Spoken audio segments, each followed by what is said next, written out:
Let me introduce myself. I'm Jenna, an assistant manager at a bustling marketing firm. For years, my life revolved solely around deadlines and presentations, until Mark came along. We met at a corporate event. He was the keynote speaker, talking about innovative architectural designs.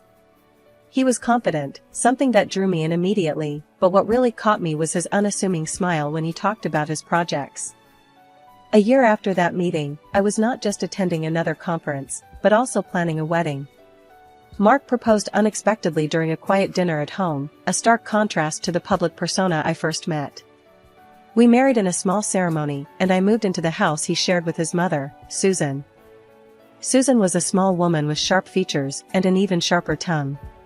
She greeted me on moving day, sizing me up with a critical eye as I lugged my boxes inside. "Make sure those boxes don't scuff the floors," she instructed, her voice stern. "Of course, Susan. I'll be careful," I responded, trying to keep my tone light. I learned quickly that Susan had rules for everything, from where to place my shoes to how the dishwasher should be loaded. It was her house, after all, and I was keen on making a good impression. Living with one's mother-in-law could be challenging, but I was determined to make it work. But it wasn't just the rules. There were the Sunday dinners when Susan would recount tales of raising Mark by herself, a monumental effort after her husband left following their daughter's death. She would look away sometimes, her voice dropping a notch. It was tough, raising a boy alone. But we managed, didn't we, Mark? Mark would nod, pass the potatoes, and quickly change the subject. I got the sense that these stories were Susan's way of reminding me of her sacrifices. One particularly chilly evening, as Mark was late from work again, Susan and I found ourselves alone.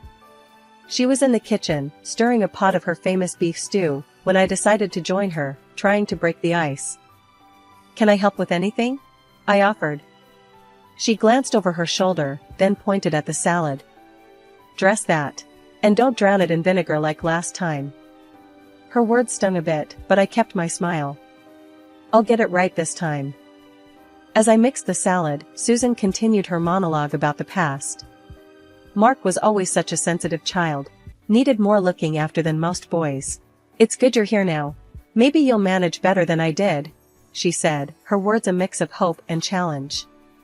Settling into life with Susan and Mark proved to be a complex dance of personal boundaries and shared spaces.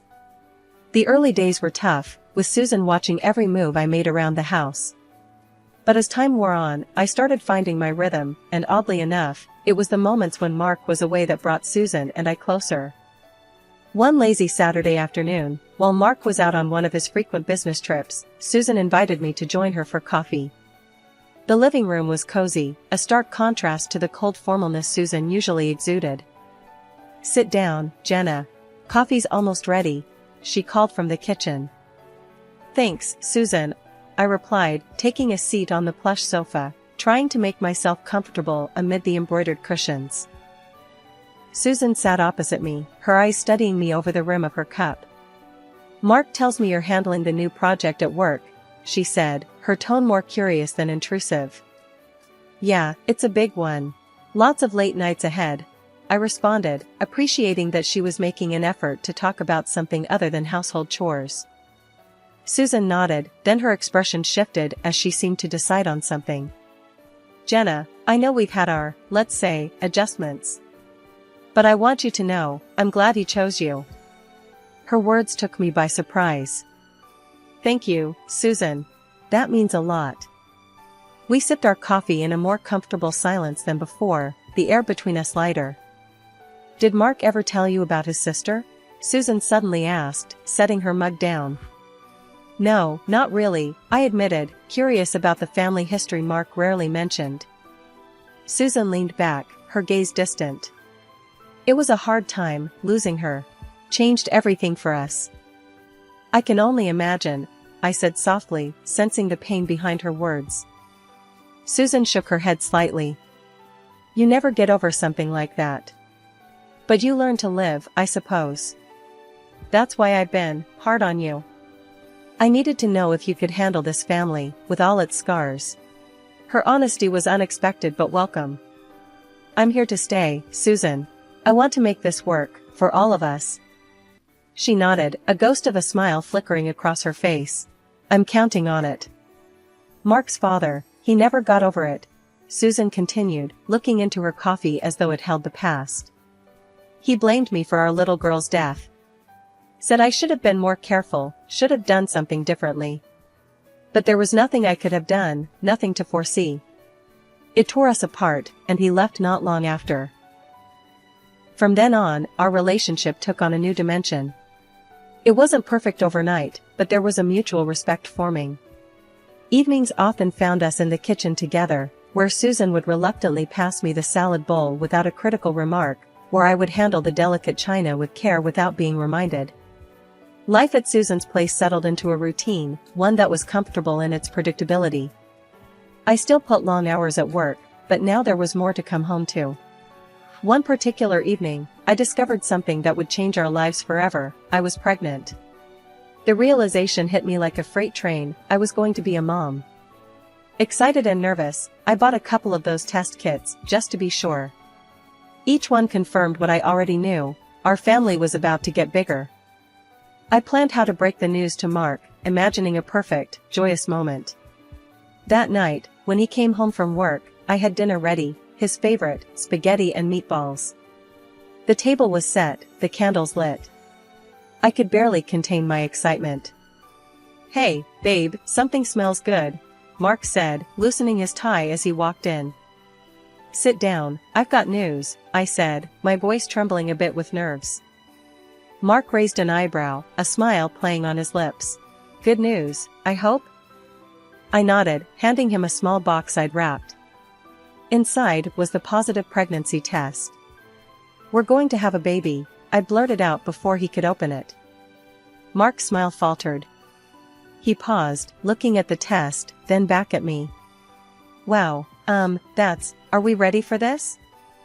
His reaction wasn't what I'd hoped for. "I think we are. I mean, I know we hadn't planned this now, but I'm happy, Mark. Aren't you?" He sighed, running a hand through his hair. "It's not that I'm not happy, Jen. It's just, babies are a big deal, and they need a lot, and we can do this," I cut in, trying to keep my voice steady. "I'll still work, we'll manage. We always do." Mark nodded slowly, still not quite meeting my eyes. Yeah, of course. We'll manage. It's just a lot to take in, you know?" Dinner went on, the candles burning lower, the initial excitement I felt dampening under the weight of Mark's hesitant acceptance.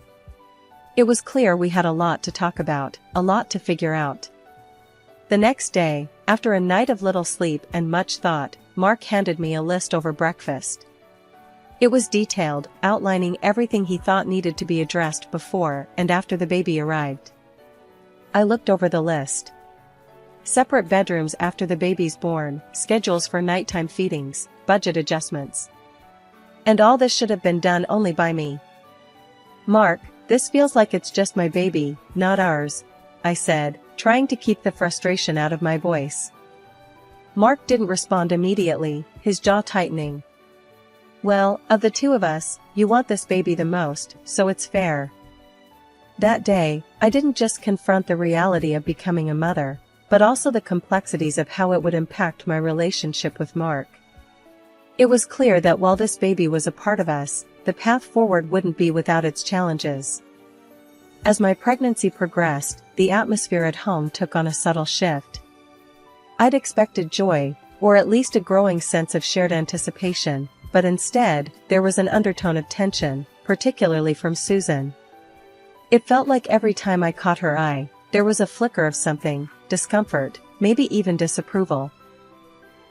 One crisp evening, as the leaves started turning golden, I decided to address the elephant in the room. Susan was in the kitchen, meticulously peeling apples for a pie.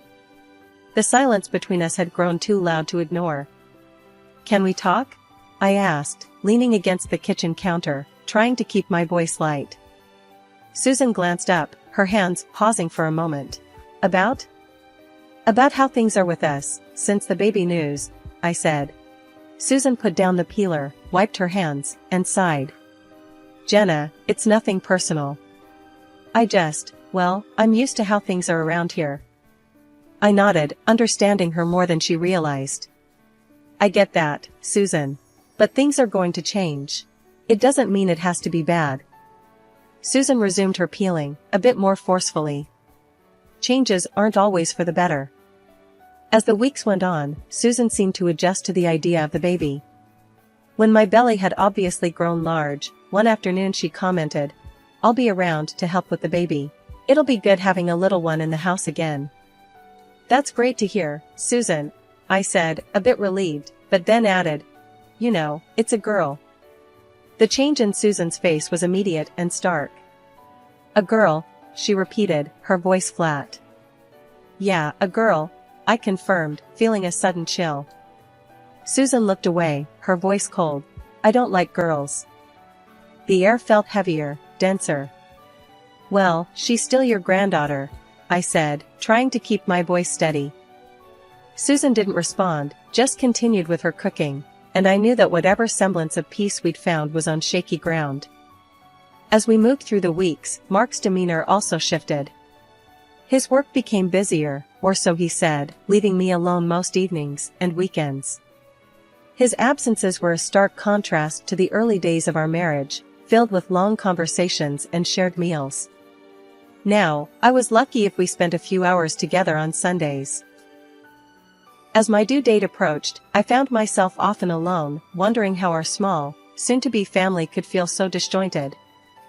One afternoon, I found myself sitting in the nursery we'd prepared, running my hands over the soft blankets, the tiny clothes.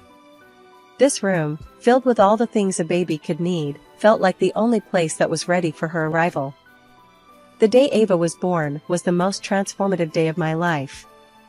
After hours of labor, when I finally held her in my arms, all the pain melted away. It was just me and her, and the world seemed to pause. Bringing Ava home was supposed to be the start of a beautiful new chapter. But the reality was far from what I had envisioned. Mark was at the hospital for the birth, but his presence felt more obligatory than supportive. He held Ava briefly, then handed her back like he was afraid he might break her. "Mark, isn't she beautiful?" I said, looking up at him with our daughter in my arms. "Yeah, she's great," he replied, but his eyes were scanning emails on his phone. I tried to brush off his detachment, focusing instead on Ava and the new motherly duties that filled my days and nights. As the weeks passed, Mark's absences grew longer. He was either buried in work or out with friends. "I need some air, Jen. You've got everything covered here," he'd say, kissing my forehead before disappearing for hours. It was during one of his absences that Susan's true colors regarding Ava started to show. Initially, when we brought Ava home, Susan had seemed to soften slightly, watching me feed her or change her with something that almost looked like curiosity. But that changed one day when Ava wouldn't stop crying. I was rocking her, walking up and down the living room, utterly exhausted. Susan walked in, her expression sour. "Can't you make her stop? All this noise is giving me a headache," she snapped. I was too tired to argue. "I'm trying, Susan. She's just a baby, she doesn't understand." "Well, you need to do something. Maybe take her out for a walk or something. Get her out of the house," Susan suggested, but her tone was far from helpful.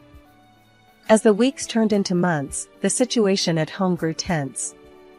Ava's colic didn't improve, and with Mark hardly around and Susan's constant remarks, I felt more alone than ever. One particularly tough evening, when Ava had been fussing nonstop and Mark was out again, I reached my breaking point. I called Mark, the sound of Ava's cries echoing in the background as I spoke. "Mark, I need you to come home. Please, I can't do this alone tonight," I pleaded. There was a pause before he responded. "Jen, you know I have a lot on my plate right now. You're doing great with Ava. She'll tire herself out soon." I hung up, feeling a mix of frustration and helplessness. When he finally came home late that night, he found me asleep on the couch, Ava finally quiet in my arms. "Look, Jen, I'm trying here. But you wanted this, remember?" His words cut deep. I looked up at him, too tired to cry. Yes, I wanted Ava. But I wanted us to be a family, Mark. I can't be the only one trying. Mark didn't say anything, just walked off to our bedroom, leaving me alone with my thoughts and a sleeping baby. That morning, my home office was a disaster zone, papers everywhere, and my laptop screen filled with endless data. The deadline for my report was looming large, and stress was my constant companion. Ava, only a few months old, was unusually cranky, adding to the chaos. In desperation, I turned to Mark. "Can you watch Ava for a few hours? I really need to focus."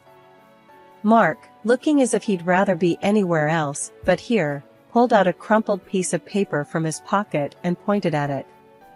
"Remember this? We agreed you'd handle Ava during the day." "I've got my own work, Jenna." I stared at him, feeling a surge of frustration. "It's just for a few hours, Mark. Can't you help out just this once?" He shook his head, unmoved, and turned back to his computer. Just then, Susan walked into the room, her expression unreadable. "I'll watch her," she said abruptly. I was taken aback, given her usual reluctance to involve herself with Ava. "Are you sure, Susan?" "Yes, go on. Get your work done." Grateful despite my reservations, I grabbed my things and headed to the office. The quiet there was a stark contrast to the tension at home. I buried myself in work, my mind only half on the financial analyses and forecasts. Hours later, drained from the mental exertion, I returned home. The house was silent. Too silent. In the living room, I found Susan watching TV, seemingly at ease. "Where's Ava?" I asked, trying to keep my voice calm. "She's been sleeping quietly in her crib," Susan replied without turning to look at me. Surprised and relieved, I tiptoed to the nursery. There she was, Ava, looking peaceful in a way that she hadn't for days. It was a relief, but a part of me stirred with unease. She usually never slept this long without waking. I went back to my home office to catch up on more work, but as the night wore on, a nagging worry grew. Ava hadn't woken for her feeding, hadn't made a sound. Something wasn't right. Rushing back to the nursery, I reached for Ava, gently shaking her shoulder. "Ava, sweetie, wake up," I whispered. No response. Panic clawed at me. I scooped her up, feeling her too still, too quiet. "Ava!" I cried louder, hoping for any sign of awakening. Nothing. Mark heard the commotion and appeared at the door, annoyance etched on his face. "What's the problem?" "She's sleeping, isn't that what you wanted?" "She's not waking up, Mark. Something's wrong." My voice was sharp with fear. Susan came in behind him, her face set in a frown. "Stop being dramatic, Jenna. You're just overreacting." I held Ava closer, and that's when I smelled it, a faint but distinct odor of alcohol. "She smells like alcohol." "Why does she smell like alcohol?" I gasped, my heart racing. "You're imagining things," Susan snapped, her voice harsh. "Just lay her down and go rest." But I couldn't. I couldn't just lay her down. I dialed 911, my hands trembling as I explained the situation. Every second felt like an eternity, waiting for the ambulance, clutching Ava, praying for her to stir. The moment the ambulance arrived, everything became a blur. The paramedics rushed into our home, and even Mark and Susan finally emerged from their rooms, their expressions unreadable. They silently watched as the paramedics worked on Ava, checking her vital signs, and quickly assessing her condition. The urgency in their movements was terrifying. One of the paramedics called out as he lifted Ava carefully. "We need to move fast. She's unresponsive." As they wheeled her out on the stretcher, I followed, barely aware of my own feet moving. At the hospital, doctors swarmed around Ava, their voices a mix of calm and urgency. I stood there, frozen, until one of them approached me holding a feeding bottle. "Is this what you've been feeding her?" the doctor asked, his tone serious. I took the bottle, my hands shaking. It was half full of a clear liquid. "No, this isn't milk. What is this?" My voice cracked as the realization hit me. The doctor's face was grim. It's alcohol. It was in her crib. She's in critical condition because of it. Hearing those words, my legs gave out, and the room spun. The next thing I knew, I was waking up in a hospital bed, a nurse hovering over me. "Where's Ava? How's my daughter?" I asked immediately, trying to sit up. "Take it easy," the nurse gently pushed me back down. "Your daughter is stable now. We've managed to clear the alcohol from her system. She's doing much better." As the nurse stepped out, a couple of social workers came in. Their expressions were somber as they introduced themselves. "We've been informed about the situation," one of them started. "It appears your mother-in-law was responsible for giving your daughter alcohol. She told us it was to help her sleep and not be a disturbance." I felt sick. The reality of Susan's actions was horrifying. She did this, on purpose? Yes, she admitted to diluting cognac and giving it to Ava. "We've already contacted the police. They're handling it from here," the other social worker added. As they spoke, memories flooded back, the story Susan had told about her past, her daughter's tragic death. It hit me then, a chilling thought. Could this be how her own daughter died? "She always said her husband blamed her for their daughter's death," I muttered, half to myself. The social workers exchanged a look. "We'll make sure to mention this to the police. It could be relevant to their investigation." After they left, I lay back, exhausted and overwhelmed. My mind raced with what needed to be done next.